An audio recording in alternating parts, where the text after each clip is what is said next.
తెలంగాణలో ఫార్ములా ఈ car race మంటలు రాజేస్తోంది.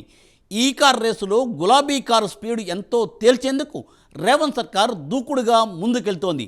ఫార్ములా కేసులోకి ఏసీబీ, ఈడీ కూడా రంగంలోకి దిగడంతో ఈ కేసులో వాట్ నెక్స్ట్ అనే ప్రశ్నలు ఆసక్తిని రేపుతున్నాయి.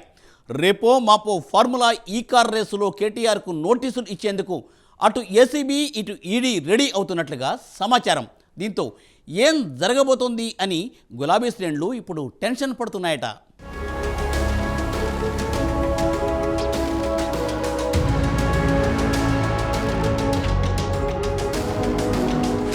తెలంగాణ రాష్ట్రంలో ఫార్ములా ఈ కార్ రేస్ వ్యవహారం రాజకీయంగా సంచలనం రేపుతోంది. కార్ రేసులో గులాబీ కారు జోరు, స్పీడు, లెక్కలు గట్టెక్కేందుకు అటు ఏసీబీ, ఇటు ఎన్ఫోర్స్మెంట్ డైరెక్టరేట్ ఈడీ రెడీ అవుతున్నాయి. ఇప్పటికే బీఆర్ఎస్ వర్కింగ్ ప్రెసిడెంట్ కేటీఆర్కు నోటీసులు ఇచ్చేందుకు ఈ రెండు సంస్థలు రెడీ అవుతున్నట్టు తెలుస్తోంది. కేటీఆర్తో పాటు నాటి మున్సిపల్ శాఖ కార్యదర్శిగా పనిచేసిన ఐఏఎస్ అరవింద్ కుమార్, హెచ్ఎండిఏ మాజీ చీఫ్ ఇంజనీర్ బిఎల్ఎన్ రెడ్డిలకు ఏసీబీ నోటీసులు ఇచ్చే అవకాశం ఉన్నట్టు తెలుస్తోంది. అయితే ఏసీబీ కేసు ఆధారంగా ఇప్పటికే ఈడీ మరో కేసు కూడా నమోదు చేసింది. కేసులో మనీ లాండరింగ్ కోణంపై ఈడీ దర్యాప్తును వేగవంతం చేసింది. ఫార్ములా ఈ కార్ రేస్ కంపెనీలు 55 కోట్ల లావాదేవీలు, స్పాన్సర్షిప్ కంపెనీ వివరాలను ఈడీ సేకరిస్తోంది.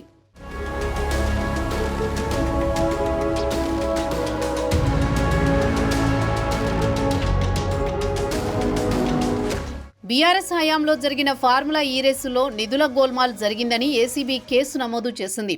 ఈ కేసులో కేటీఆర్ను ఏసీబీ A1గా చేర్చింది. అయితే ఈ కేసులో తనపై నమోదైన ఎఫ్ఐఆర్ను కొట్టేయాలని కేటీఆర్ హైకోర్టులో క్వాష్ పిటిషన్ ఫైల్ చేశారు. దీనిపై విచారించిన హైకోర్టు కేటీఆర్ను ఈ నెల 30 దాకా అరెస్ట్ చేయొద్దని ఏసీబీని ఆదేశించింది.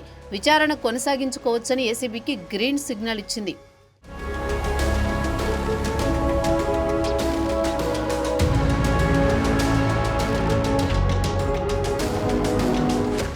అయితే ఫార్ములా ఈ కార్ రేస్ వ్యవహారంలో మాజీ మంత్రి కేటీఆర్పై కేసు నమోదు చేసిన ఈడీ అధికారులు ముందుగా విదేశీ సంస్థకు డబ్బు బదిలీ చేసిన బ్యాంకర్ను విచారించనున్నట్టు తెలుస్తోంది. బ్రిటన్లోని ఫార్ములా ఈ ఆపరేషన్స్ ఎఫ్ఈఓకు డబ్బు చెల్లించిన హిమాయత్ నగర్లోని ఇండియన్ ఓవర్సీస్ బ్యాంకును తొలుత ప్రశ్నించనున్నట్టు సమాచారం. అప్పటి పురపాలక శాఖ కార్యదర్శి అరవింద్ కుమార్ ఆదేశాల మేరకు ఎఫ్ఈఓ డబ్బు చెల్లించాల్సిందిగా హెచ్ఎండిఏ మాజీ చీఫ్ ఇంజనీర్ బిఎల్ఎన్ రెడ్డి నుంచి ఐఓబీకి సమాచారం వెళ్లింది. ఈ మేరకు గతేడాది అక్టోబర్ 3న 22,69,63,125 మొత్తాన్ని పౌండ్ల రూపంలో ఇండియన్ ఓవర్సీస్ బ్యాంక్ అధికారులు చెల్లించారు. ఆ తర్వాత అక్టోబర్ 11న 23,1,97,500ను ఎఫ్ఈఓ ఖాతాకు పౌండ్ల రూపంలో చెల్లించారు.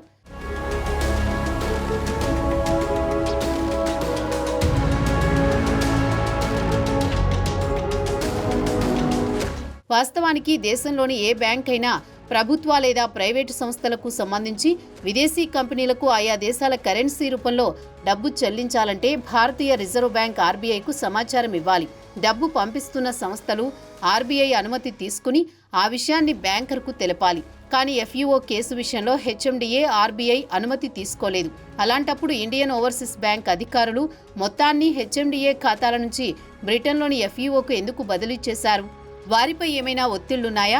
ఆర్బీఐకి సమాచారం ఇచ్చారా లేదా అనే విషయాలపై స్పష్టత వచ్చిన తర్వాతే ఈడీ అధికారులు తదుపరి విచారణ చేపట్టవచ్చని సమాచారం.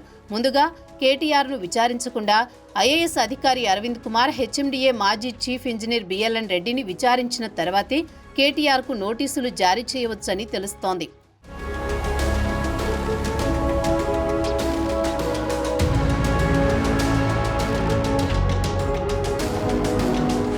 ఇక ఫార్ములా ఈ కార్ రేస్ కేసులో దర్యాప్తు ప్రారంభించిన ఏసీబీ అధికారులు తొలుత తమకు ఫిర్యాదు చేసిన పురపాలక శాఖ కార్యదర్శి దానకిషోర్ వాంగ్మూలాన్ని రికార్డ్ చేయనున్నట్టు తెలుస్తోంది.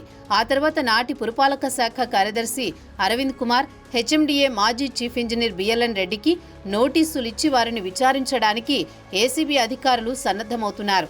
మాజీ మంత్రి కేటీఆర్కు కొంత ప్రాథమిక విచారణ తర్వాతే నోటీసులు ఇవ్వాలని ఏసీబీ ఉన్నతాధికారులు భావిస్తున్నట్లు సమాచారం. వచ్చే వారంలో కేటీఆర్కు నోటీసులు జారీ అయ్యే అవకాశాలు కనిపిస్తున్నాయి. అయితే త్వరలోనే కేటీఆర్కు అటు ఏసీబీ, ఇటు ఈడీ అధికారులు నోటీసులు జారీ చేసే అవకాశం కనిపిస్తుండటంతో గులాబీ శ్రేణులు టెన్షన్ పడుతున్నాయి. ఏ క్షణంలో ఏం జరుగుతుందో అన్న భయాందోళనలో ఉన్నారు.